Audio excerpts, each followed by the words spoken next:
Hello and welcome to the Be Formless Flow Driven CEO podcast. Today I have with me from the San Francisco Bay Area, San Rafael to be precise. Hopefully I got that right, but I'm welcoming to the show Bruce Honig. Welcome to the show, Bruce.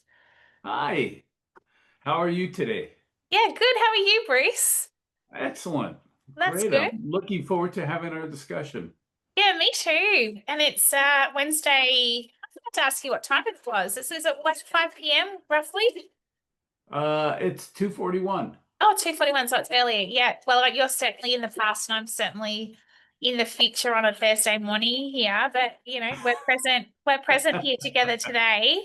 And Bruce, I'm pretty honored if I do say so myself to be talking to you because you've Hmm. been doing what you've been doing for quite some time. And that's not to say that you're old in any way, shape, or form, that you have been a master facilitator and trainer since 1981. So I will reflect back on how old I was back then, and yeah, I was a little tucker. I think I was probably about 4 or so years of age. But so you are the master facilitator, right? You're And making me feel old. I feel old already. no, you don't look at it at all. I think that, and we'll get into this about mastery and self-mastery and mastering, you know, what is, I guess, skills and what we need in today's modern world. But, you're the founder and chief executive facilitator of IdeaGuides. Hmm. And you specialize in meeting facilitation, strategic planning, team building, and creativity innovation training. You've authored multiple books and tools for collaboration, including creative collaboration, simple tools for inspired teamwork. And your clients have ranged from Fortune 500s to public agencies and non-profits. This I'd is love to all hear. accurate.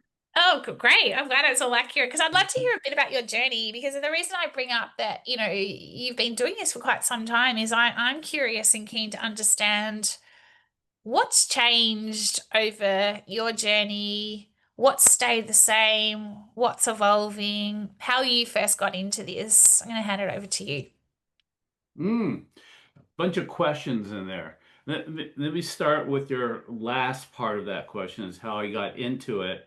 Start with the beginning and go from there and tell you how I have the perspective on a perspective on how things have changed in that world.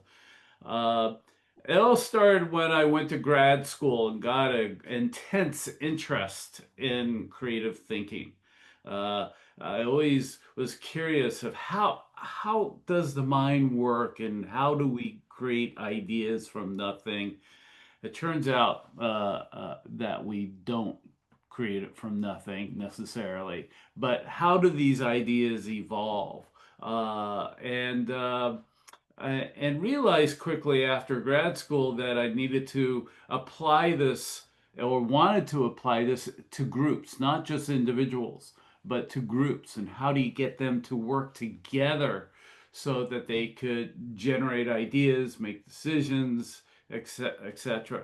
And then soon thereafter, I started teaching college and primarily the psychology of creativity, and I evolved this practice of playing games for creative thinking, Oh, I love it. which we could talk about a little bit. My overall foundation over my thoughts around creative thinking. Yes. But to answer your question, and then I just got a client. I got a first client in facilitation. They wanted me to facilitate their company retreat. It was a small little group. It was a hot springs actually, and Beautiful. yeah, and I did that. And I said, "Hey, this is pretty good stuff. I love doing this." And so I've been doing it ever since. Now, my particular practice has changed depending on where I was. I've been in-house as well as out external, mostly external. Right now, I have the Idea Guides. I have several associates I work with but I'm the main guy. I'm the one who finds the work and and mostly goes out. How has the industry changed? Well, I think there's a greater recognition these days in the need to have collaborative work. Mm. Back then, it was more hierarchical. Uh, and I don't want to fool you guys. It's not like it's not hierarchical today. It No. is still hierarchical, but not as much. There's greater recognition that there's a need to get the most out of a group. There needs to be the network needs to work. It's not as linear. There's multi levels to creating, and so there's a greater sense of of the need for collaboration. Uh, Today, there are a lot of people, young people such as yourself. Uh, I'm not that young. you're not that young. I'm 48. I'm happy to say Okay, how old I am. I'm 48. okay. So, well, people who are even younger, a lot younger than you, who are digging that field of facilitating people so they could be a better we than a small little I. Uh, and part of it was with for me is that I'm hard to be. It's hard for me to be a we. So we all do what we want to practice on. So my practice is to be a we, to work in a group, but in a creative way. Uh, and I love Yeah, that. did I answer your question? Yeah, you did answer my question. There's a bit going on for my brain at the moment in terms of questions I have back for you. You reference creative thinking and excuse me, and absolutely love collaboration. In terms of creative thinking, like my background is advertising and communications, and I believe that creativity can come from anywhere, right? Like, when in an advertising agency, it was always a creative department, and then there was a strategy department, and there was account management or client experience. But, for me, I've always been a big believer and connector when it comes to collaboration. Like collaborate, like the creative idea could come from the accounting department, role eyes potentially, but I do think that we all have it within us to come up with ideas. What's your view on, you talked about this I versus we piece here. Do you think that as part of collaboration and group think or group creative thinking, that we're able to solve more problems? Like, are we able to get more ideas generated, more innovation comes out of it? Or do you think sometimes it can become a cast of thousands and that we might need collaboration or facilitation for creativity and innovation, but then we need to be able to go away and work more focused in terms of them bringing that idea or whatever to life more? Like, what's your ethos view on that? Thanks. There's a whole sense of richness in what you just said. Uh, there needs to be focus. There's no doubt about it. There needs to be structure. That's what I provide is the structure. Uh, can a group have a better result than an individual? Well, there's some extraordinary people out there that have individual incredible results. I mean, I don't even have to name them. You know several. You may personally know some. Uh, and so I don't want to dispel the individual or the need for the individual, but uh, it's real important to make sure that everybody, when you're working together, to understand what the road looks like, what the structure is. You have to also know what the constraints of what the problem is. Mm, Sometimes you may not know that, and as a group, you could certainly see things better. There's that old, uh, often used story about the blind people and the elephant, and the king Are you familiar with this story?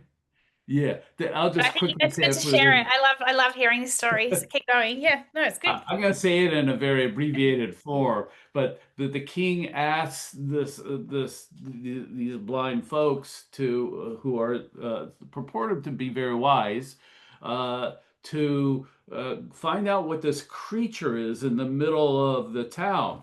And so they all went around it and they all felt this elephant, and one of them says, "You know what this is? This is like a tree trunk." Another one says, "No, no, no, not at all. That's like a hose." Another one says, "No, this is like sandpaper." Well, they all had different perspectives. The thing is that they're all right, right? They have to put it together. If they're competing together, if they don't have that structure, if they don't have that sense of we, then they won't get Mm, the right answer. mm. Uh, and having a structure to bring all those different perspectives together enables the better result. Yeah. Yeah, I love that. I love that. Tell me about facilitation because, quite often we do, and I'm jumping around a bit here and you're probably going, "Oh my gosh, she's got so many different thoughts," but like, brainstorming versus brainstorming and things like that, like throwing food. But, quite often when we're having like ideation or workshops or facilitation, and we're in the same environment we're in when it comes to the work environment. I've always noticed that ideas and creativity and innovation can get stifled, and it's generally the best ideas are when you're not in your day-to-day environment that you're in.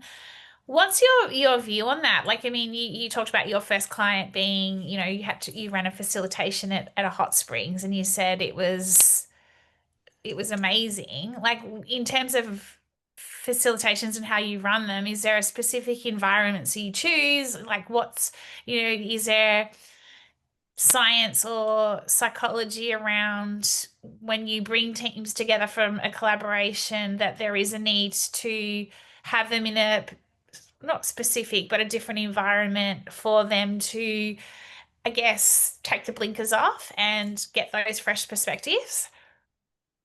Yeah, there are so many answers to that. And I would have to say, if a client came to me and said we need to put them in a different environment, I say that's great, that's fantastic, that'll help, but it's not necessary. Okay, It's yeah, the environment that you need to put them in is more the process. right. Uh, your a lot of your focus is on the flow. So the question is, how do you get them in a flow? If you put a bunch of people in a room and just say, okay, we got to do this, we got to create a strategy for a 5-year strategy, and go ahead and do it. There's no structure to it. There Yeah, needs to be a structure to the flow so that it reduces the level of group anxiety as well as not make it that easy so yeah. that there is that flow state so they could go into heightened places. Uh, so, So what sort of so process do you put in place then, Bruce? Like, how do you structure it without giving away all your, trade secrets? Because I understand there's, IP and everything around this, but like, what does that look like in terms of, because you're right, if you just put people in a room and say, you need to do this, the blocks come up, the flow Mhm. blockers come up, people are quite often distracted, they're thinking about all these other things. So we need to create those group flow triggers, right? In terms of the familiarity, the concentration, the risk, taking that risk together. There's all these different flow triggers that you can apply.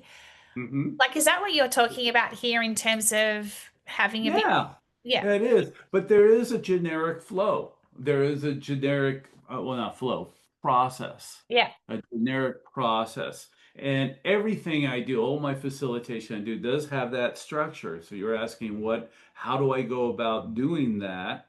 Uh, and the structure is something you may be very familiar with. In fact, most people are very familiar with the general idea of this, and that is the general creative problem solving process, or creative process, period, which usually starts with looking at what's the challenge. Yeah. What's going on here? Where do we want to go?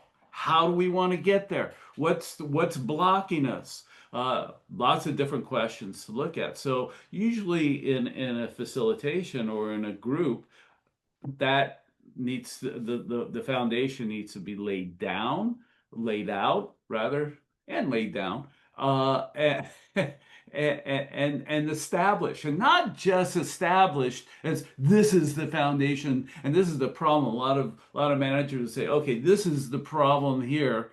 This is the specific thing. Go solve it. It's a the trick is getting everyone to agree on Yeah. what the perspectives are about what the problem or the challenge is. Then there's the ideation or the coming up with ideas or different ways to meet that challenge or the problem. And the same thing there. You want them to make use of their individual wisdoms and perspectives. Uh, uh, and you want to bring them together too. So work off of people, have them piggyback, have them look at the different perspectives with each other. Um, and like they're going through a discovery, and then so then it gets to that point of, okay, let's make a decision about it.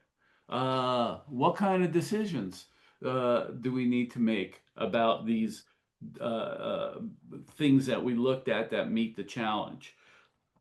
So together, if one person, the person on top, let's say, says, "Okay, I made a decision. We're going to do this." Uh, the problem with that is that it leaves everybody out, even though they may agree.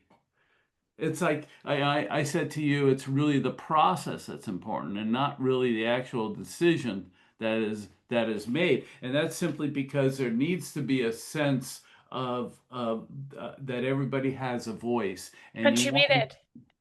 what's that? I contributed. Excuse Yeah, me. Yeah, everybody everyone's. contributed. Yeah, Yeah. No, I love it. exactly. And you get more energy for the next piece, which is implementation or execution. Mm. So, and then that four steps, the figuring out what the challenge is, coming up with the ideas, make a decision, then execution. That could be repeated multiple times in a given meeting.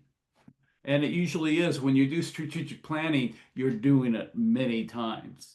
Yeah, no, I totally agree. And then what also comes up for me is the improv, right? The ability to like, as a group, the yes and. So, throwing up all those ideas, but rather than just poo-pooing the one, like having that person or someone going, no, no, no, it's yes and yes and to get to then, well, actually what are like the top two or potentially one or three that Uh-huh. kind of that take us into the next stage of implementation. I've always been a believer you can't have a culture without a system, and you can't have a system without a what did I say? You can't have a culture without a system, and you can't have a system without a culture. It really is the same when it comes to creativity, innovation, strategy as well, right? Like what you're talking about here. You can't have flow, if you like, or getting into that flow state without the system or the process. And you can't have flow without a system or a process either.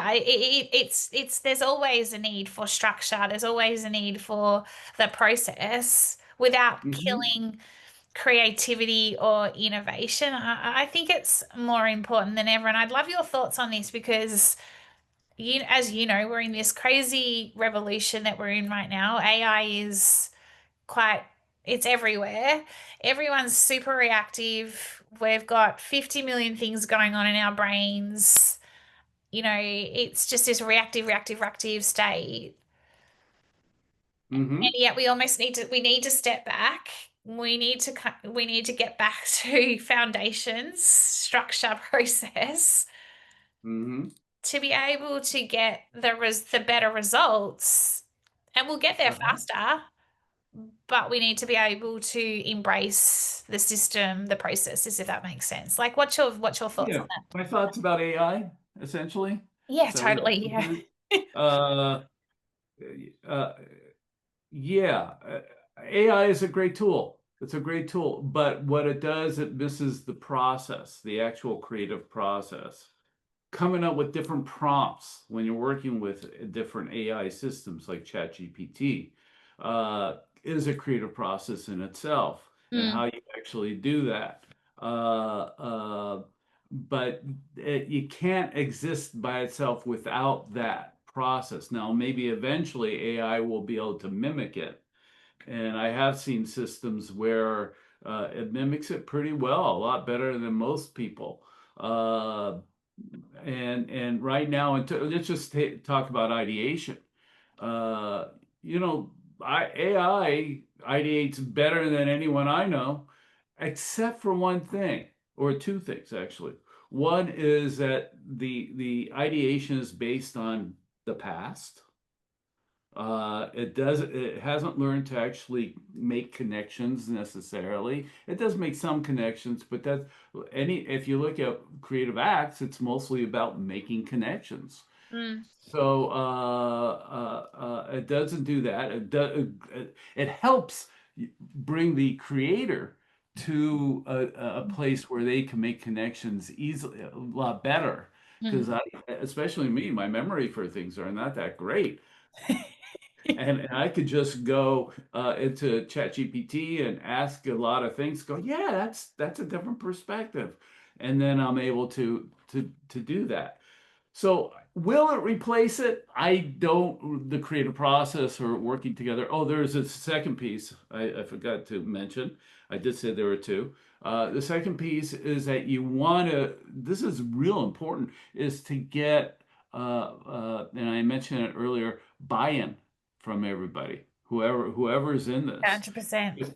Yeah, with AI, they just give you an answer. Well, they could give you multiple answers, but you need to get buy-in with everyone that you're working with. Uh, That's a good and, point. and I want to make a third point on that, Go for actually. it, Bruce. You're on a roll. And and that is, it leaves out, I think, for me, the most important thing, which is play and Mm, fun. mm.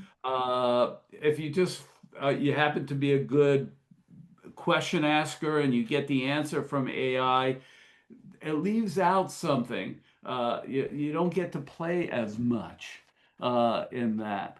Maybe again, AI might be able to be a little more playful and just a companion, but playfulness is important. And why is important? Because it usually gets people into the flow. And why is flow ultimately important? Because it's just fun.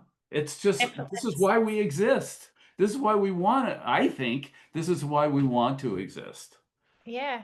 Can you tell me what constitutes play when it comes to creativity and I was about to say institute innovation? Like when you talk Uh, about play and fun and playfulness, what does that look like in the it looks differently for different people. Uh, but let me define it, if you will. I'll get a yeah, little academic here. I think of it as going someplace that you've never been before. oh, I like that.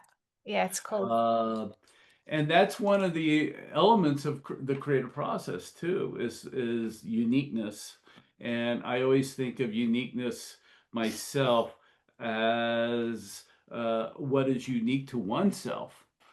So for me, I might do something that you do all the time, and it's not a creative process at all for you, or it's just, but for me, it's unique, it's different, and it will feel more creative for me. And that's just the lifeblood to feel that sense of like I'm making a difference in my life and perhaps and hopefully in others.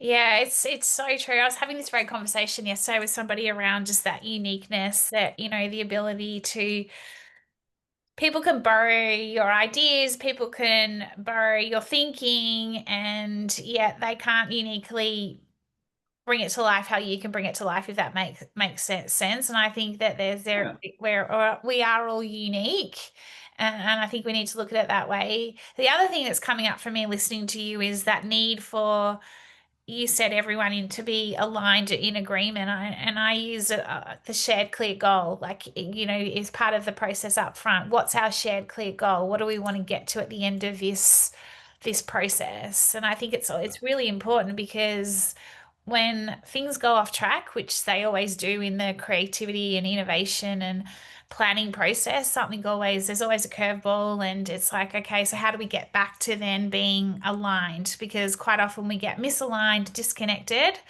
And so having that ability to come back to that, well, what was that? What was our agreement up front? What was that shared clear goal? Or do we need to reassess it and Shift it. adapt it and be more flexible?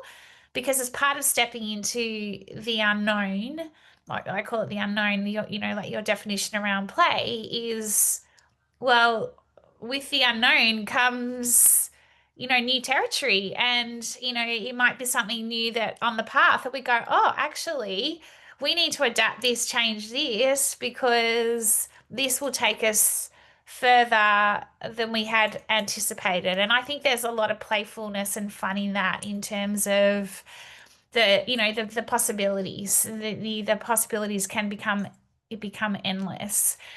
When Mm. you I, Oh, you go. let me just interrupt. I just want you to know I totally agree with you with the idea that you need to have set rules and goals, but also be flexible enough 100%. to shift it and change it according to whatever the needs of the group is. Yeah, it's really important, especially in today's world. Like you called out the linear and the non-linear. We're living in this non-linear world across the board. We need to be able to adapt. We need to be able to be flexible. How do we bounce forward? Like that anti-fragility, etc. When you booked in for the podcast, and I asked you what's one unique insight or lived experience when it comes to life, leadership, or business, you said, and we've talked a bit about this, but I always love to call this out. You said it is not often that it is often not the decision itself that matters most, but how the decision is made, and that a decision is made at all. When I read Mhm. this, that last bit, and that a decision is made at all, I was so like, I'm really keen and curious to understand what Bruce meant by that. Can you please share a little bit around your response to the question? Sure, absolutely. Um, you're right in saying that we did talk about this around this. So I'm just kind of summarizing what I've said is that from my work in working with lots of different teams and groups of people, when the focus is primarily in getting to that decision, uh, everything falls apart. People focus primarily on the analysis of the decision, and they work they end up competing from perspectives with each other. And what's important really is the how you do it. And then you come up with an answer. And at the end of the day, what do you think about most in terms of a decision? Of course, you need to have a decision if you're making some important decisions about an organization or a system that you're working with.